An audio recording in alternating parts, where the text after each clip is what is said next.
Matapos maging hipag ang fiancé ko, naisahan ko ang pabor ay tero kong ama ng 20 bilyon.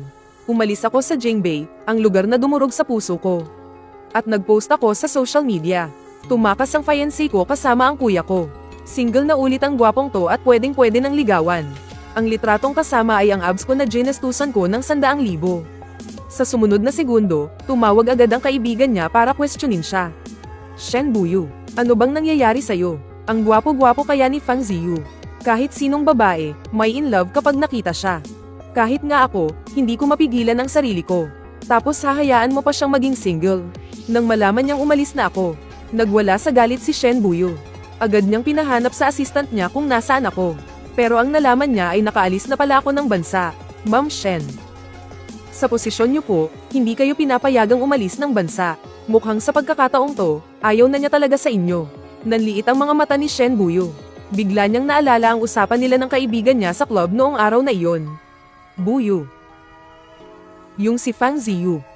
Karaniwan, para siyang isang mailap na asong lobo.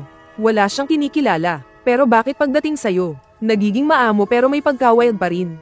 Nakakakilig siyang panoorin. Kailan mo balak magpakasal sa kanya? Natigilan ako sa paglakad.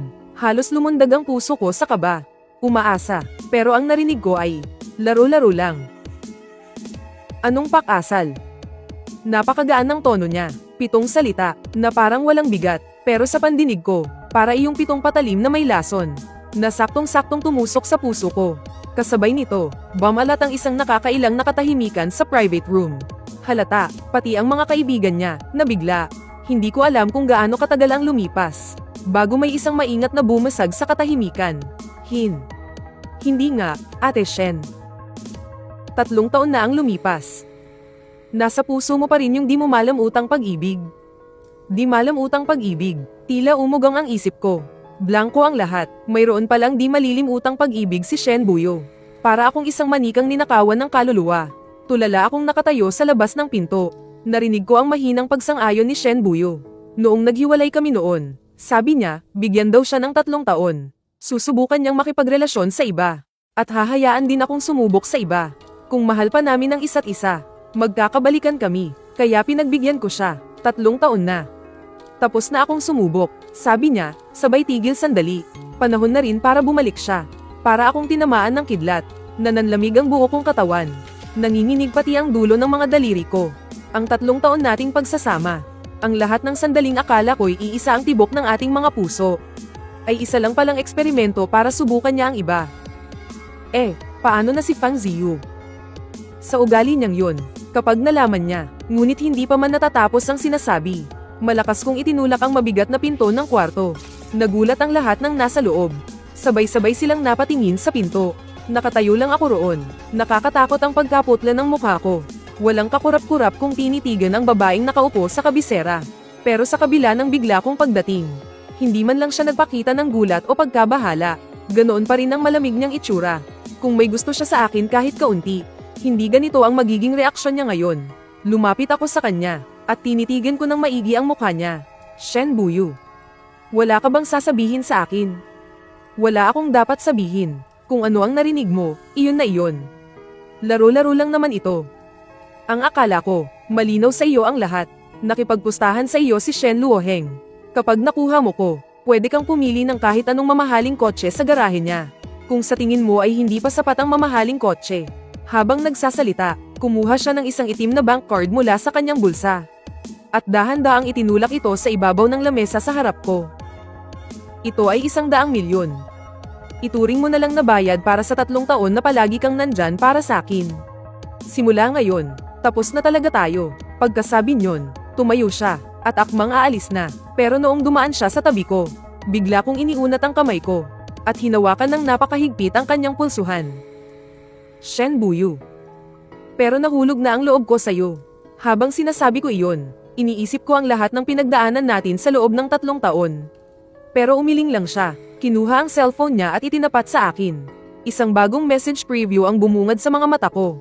Buyu, 3 taon na, sinubukan ko, pero ikaw pa rin talaga ang gusto ko. Magbalikan na tayo. Sa sandaling iyon, naramdaman kong gumuho ang buong mundo ko. Saglit munang tumitig si Shen Buyu sa screen. Pagkatapos ay dahan-dahan niyang Tinanggal ang mga daliri kong mahigpit na nakahawak sa kanya, isa-isa. Pasensya na. Hindi ako nahulog sa'yo. Pagkasabi niyan, wala na siyang alinlangan. Tumalikod siya at mabilis na umalis. Sabi niya, hindi raw siya nahulog sa akin. Kaya pala, sa loob ng 3 taon, ako lang pala mag-isa, na parang tanga. Sa palabas na ito na siya ang may gawa, ang nagbuhos ng lahat ng tunay kong nararamdaman. Natigilan ako sa kinatatayuan ko.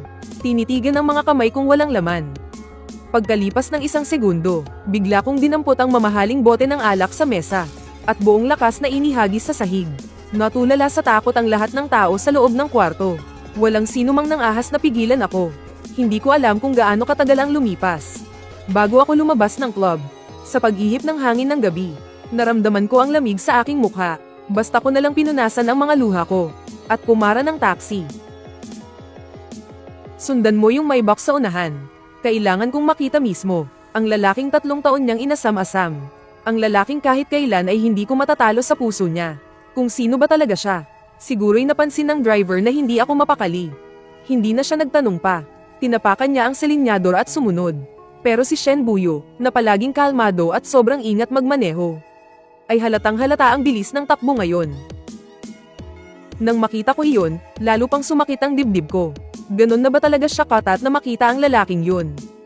Huminto ang sasakyan sa may arrival area ng International Airport. Nagbayad ako, at pasuray-suray na bumaba ng sasakyan. Nagtago ako sa likod ng isang poste. Nakita ko si Shen Buyo na nakatayo sa may exit. Pagkatapos, isang lalaking may hila-hilaang malita ang lumabas. At nang makita ko ang mukha ng lalaking iyon, para akong tinamaan ng kidlat. Hindi lang dahil sa lalaki ng sumalubong si Shen Buyo. Ibinuko nito ang mga braso para saluhin siya. At yumuko pa ito para halikan ang kanyang buhok. Kundi dahil, ang lalaking pinapangarap niya, ay si Fang Zun pala. Ang kinikilala kong kuya. Ang taong pinakakinasusuklaman ko at pinakaayaw kong makaugnayan sa buong buhay ko. Noon, wala pang kalahating taon mula nang mamatay si mama sa isang car accident. Nag-uwi na ng babae si papa sa bahay. At may dala pa yung babaeng yun na isang anak na lalaking mas matanda sa akin ng 3 taon. Si Fang Zun. Ang paliwanag ni papa, first love daw niya yung babae. At si Fang Zun ay sarili niyang anak. Kung hindi lang daw siya inagaw ng nanay ko noon, hindi raw sana niya hahayaang makipaghiwalay sa kanya ang first love niya nang buntis ito. Pero mas alam ko ang katotohanan kaysa kanino man. Noon, kailangan ni papa ng pera para sa negosyo niya. Wala siyang ibang malapitan. Halos wala na siyang pangkain. Siya mismo ang lumapit sa nanay ko na matagal nang may gusto sa kanya. Nangako siya na kapag nag-invest ang pamilya ni mama, papakasalan niya ito. Ibinigay ni mama ang pera. Ibinuhos ang buong pagmamahal niya. At sa huli, sa isang car accident, isinakripisyo niya ang buhay niya para lang mailigtas si papa. Pero anong nangyari?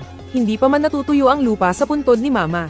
Ginamit agad ni papa ang dowry at mana mula kay mama bilang dote. At pinakasalan ng bonggang-bongga yung sinasabi niyang first love. Kahit sino pwedeng magustuhan ni Shen Buyo. Pero bakit si Fang Zun pa? Habang tulala ako, kinuha na ni Shen Buyo ang bagahe ni Fang Zun. At naglakad na sila papuntang parking lot. Para akong sinapian, pumara na naman ako ng sasakyan. At patuloy silang sinundan. Dahil malapit lang ako sa kanila. Sa bintana ng sasakyan, kitang-kita ko sa loob ng sasakyan sa unahan. Lumingon si Shen Buyo. At may sinabi siya ng malambing kay Fang Zun. Itinaas pa niya ang kanyang kamay. At natural na inayos ang buhok ni Fang Zun sa gilid ng tenga nito. Ang ganitong pag-aalaga, sa loob ng 3 taon naming pagsasama, ay hinding-hindi ko naranasan, habang nakatitig ako ng mariin sa unahan. At nanlalabo na ang paningin ko dahil sa luha, biglang nagkaroon ng gulo sa intersection sa unahan. Sunod-sunod kong narinig ang nakabibinging tunog ng preno at malakas na banggaan. Hindi nakaiwas ang taxi na sinasakyan ko, at binangga nito ang sasakyan sa unahan. Pagkatapos noon, kami naman ang malakas na binangga ng sasakyan sa likod. Napakalakas ng impact, naramdaman ko na lang na tumama ng malakas ang noo ko sa likod ng upuan sa harapan. Sobrang sakit, agad na umagos ang dugo, at lalong nanlabo ang paningin ko. Sa gitna ng gulo at sigawan, sa basag na bintana ng sasakyan, nakita kong bumukas ang pinto ng pamilyar na may box sa unahan. Unang bumaba si Shen Buyo. Mabilis siyang umikot papunta sa passenger seat, at maingat na inilabas si Fang Zun. Inalalayan siya ni Shen Buyo. Habang tinitingnan kung may sugat ito, nakakunot ang kanyang noo, at bakas na bakas sa mukha niya ang awa at pag-aalala. Sa huli, ay nalalayan niya si Fang Zun. At tumalikod, handa nang umalis sa lugar ng aksidente. Pero sa mismong pagtalikod niya, Ako, na naipit sa likurang upuan ng naiuping taxi, ay nagtama ang aming mga paningin. Nakita ko ang gulat sa mga mata niya. Pero saglit lang iyon at agad ding nawala. Mukhang napansin ni Fang Zun ang paghinto niya. Buyu, anong nangyari? May nakita ka bang kakilala? Ayos lang ako. Kung may kakilala ka dyan, mas mabuting puntahan mo na. Narinig ko, malubha raw ang pagkakabangga sa isang taxi. Pagkatapos ng ilang segundong katahimikan, inalis ni Shen Buyu ang kanyang tingin. Walang kakilala. Mga estranghero lang sila. Pagkasabi nyon, ay nalalayan niya si Fang Zun. Paalis sa magulong eksenang iyon nang hindi man lang lumilingon. Nang muli akong magising, nasa ospital na ako. Inaayos ng nurse ang swero sa kamay ko. Nang makita niyang gising na ako, ipinaalala niya sa akin, Mr. Fang, sa wakas ay gising na po kayo. Medyo malubha po ang mga sugat ninyo. Kailangan ninyong ma-hospital para maobserbahan. Kailangan din pong kontaken ng pamilya ninyo para mabayaran ang mga gastusin sa ospital. Pero blanko lang ang tingin ko. Wala man lang akong reaksyon. Inulit muli ng nurse, Mr. Fang. At sa sandaling iyon, isang pamilyar na boses ang narinig ko. Nabayaran ko na ang hospital bills. Bigla akong napalingon. Nakita ko si Shen Buyu na nakatayo sa pinto ng kwarto. Nang makita iyon ng nurse, kusa na siyang umalis ng kwarto. Pumasok si Shen Buyu. Tiningnan niya ang mga sugat kong may benda. At pagkatapos ay iniunat niya ang kanyang kamay, na para bang gustong hawakan ang noo ko. Umiwas ako at sinabing, napakaabala ni CEO Shen. Bakit ka pa nag-aabalang alagaan ng isang estranghero? Natigilan si Shen Buyu. Kung hindi ako darating, sino pa bang darating para sa'yo? Ang mga salitang iyon, oo nga naman. Sino pa nga bang aasahan ko? Maagang namatay ang nanay ko. May kinakampihan ng tatay ko. At pakitang tao ang madrasta ko. Matagal nang hindi ko tahanan ang bahay na iyon. Sa loob ng 3 taon, siya, si Shen Buyu, paulit-ulit na nagpakita sa tuwing kailangan ko siya. Sinanay niya akong umasa sa kanya. Nagkamali akong isipin na nakahanap na ako ng masisilungan. Pero ngayon, siya mismo ang nagtulak sa akin pabalik sa bangin. Siya rin, kahit walang dumating. Hindi ko kailangan ng pakikialam mo. Ikaw ang nagsabi, na tapos na tayo. President Shen, hindi ako ganoon kababa. Sinabi mong hindi mo ako gusto. Tapos ididikit ko pa rin ang sarili ko sa'yo na parang walang hiya. Huminga ako ng malalim, pilit na pinanghahawakan ang huling piraso ng aking pride. Huwag mong sabihing naniwala ka talagang totoo yung sinabi kong nanguhulog na ako sa'yo, di ba? Biro ko lang yon, laro-laro lang naman to para sa atin. Isa pa, Shen Buyu. Ang galing-galing mong magpanggap. Tiningnan ako ni Shen Buyu habang nagpapanggap akong galit. Pero namumula na ang mga mata ko. Bahagyang kumunat ang noo niya. Akmang may sasabihin na sana siya. Pero sa sandaling iyon, isang nurse ang nagmamadaling pumasok. Miss Shen, tapos na po ang check-up ni Mr. Fang Zun. Kanina pa po kayo niya hinahanap. Nang marinig ko iyon, para akong pasang naapakan ng buntot. Tama na. Umalis ka na at puntahan mo ang mahal mo. Hindi kita kailangan dito. Tahimik akong tiningnan ni Shen Buyu ng ilang segundo. Sa huli, nagsalita rin siya. Sinamahan kita, hindi dahil sa kung ano pa man. Kaibigan ka ni Shen Luoheng. Nakiusap siya sa akin na bantayan kita. Hanggang sa sandaling iyon, hindi ko na napigil ang matawa. Pero kahit ang kaunting pagniting iyon ay nagpakiyat sa sugat ko. Pero hindi nito matutumbasan ang sakit sa puso ko. Shen Buyu, huwag kang mag-alala. Hindi ako ganon ka-assuming. Sa sandaling iyon, bahagyang natigilan si Shen Buyu. Ito ang unang beses na nakita niya akong umiyak. Bahagya niyang ibinuka ang kanyang bibig. Tila may gusto siyang sabihin. Pero sa huli, wala siyang sinabi. Tumalikod siya at sumunod sa nurse palabas ng kwarto. Habang pinapanood ko siyang determinadong umalis, hindi ko na kinaya. Nanghihina akong bumagsak sa kama. Akala ko iiyak ako ng matagal. Pero ang nakapagtataka, mabilis na naubos ang mga luha ko. Sa mga sumunod na araw, mag-isa lang ako sa ospital. Inaalagaan ang sarili ko. Pinagpapawisan ako ng malamig sa sakit tuwing nagpapalit ng benda. Walang kalasa-lasa ang pagkain. Minsan, naririnig ko ang mga nurse na nagbubulungan sa pasilyo. Sinasabi nila kung gaano kaswerte si Ginoong Fang Zun sa katabing VIP room. Kung gaano kaalaga at kaasikaso si Miss Shen. Siya mismo ang nagpapakain at nagpapainom dito.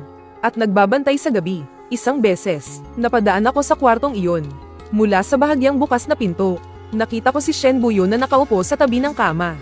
Nagbabalat ng mansanas. Ang eksenang iyon, parang pakong bumaon ng malalim sa aking mga mata. Sa sobrang sakit, nagdilim ang paningin ko. Pero hindi ako umiyak. Ang pinakamagandang katangian kong si Fang Ziyu. ay marunong akong magmahal at marunong ding bumitaw. Pagkalabas ko ng ospital, ang una kong ginawa ay kumuha ng visa. Sa syudad na ito, ayoko nang manatili pa kahit isang saglit. Pagkatapos kong kumuha ng visa, pag-uwi sa bahay, pagkapasok ko pa lang sa pinto, nabungaran ko agad ang madrasta kong pinong-pino ang makeup. Pagkakita niya sa akin, sinimulan na naman niya ang kanyang nakasanayang sermon. Fang Ziyu, aba, marunong ka pa palang umuwi. Hindi ko siya pinansin. Kinuha ko ang floor-rank porselana sa may pasukan na halos kalahati ng taas ng tao. At buong lakas na ibinagsak sa sahig. Umalingaw-ngaw ang isang malakas na lagabog. Nagtalsikan ang mga bubog. Napasigaw sa takot si Linwan. At napaatras ng 2 hakbang. Sino ka sa tingin mo? Isang kabit na sum-iron ng pamilya ng iba. Tapos may lakas ka ng loob na pangaralan ako. Linwan, tandaan mo to. Hanggat ako, si Fang Ziyu, ay nakatira sa bahay na to. Hinding-hindi ka magkakaroon ng mukhang ihaharap sa tao. Dahil sa tindi ng mga sinabi ko, namutla sa galit si Linwan. At nanginginig ang buong katawan. Fang Ziyu. Ano na namang kabaliwan to? Narinig ng tatay ko ang ingay at kumari pa ng takbo palabas ng study. Agad niyang ainalalayan si Linwan na halos matamba na. Galit na galit siyang humarap sa akin. Kada dating mo lang, gumagawa ka na agad ng gulo. Hindi ka ba talaga marunong magtino? Pinanood ko ang pagprotekta ng tatay ko sa babaeng yun. At napangisi ako ng malamig. Ako ang gumagawa ng gulo. Sige. Ibigay mo na sa akin ng maaga ang mana ko. Aalis na ako ng bansa. Hinding-hindi na ako babalik para guluhin pa kayo. Natigilan si Fang Minghong. At agad na nagpakita ng pekeng pag-aalala sa mukha. Kalokohan. Aalis ng bansa. Anong gagawin mo roon? Dito ka lang. Ito ang tahanan mo magpakailanman. Tayo raw ang isang pamilya. Para akong nakarinig ng pinakamalaking katatawanan.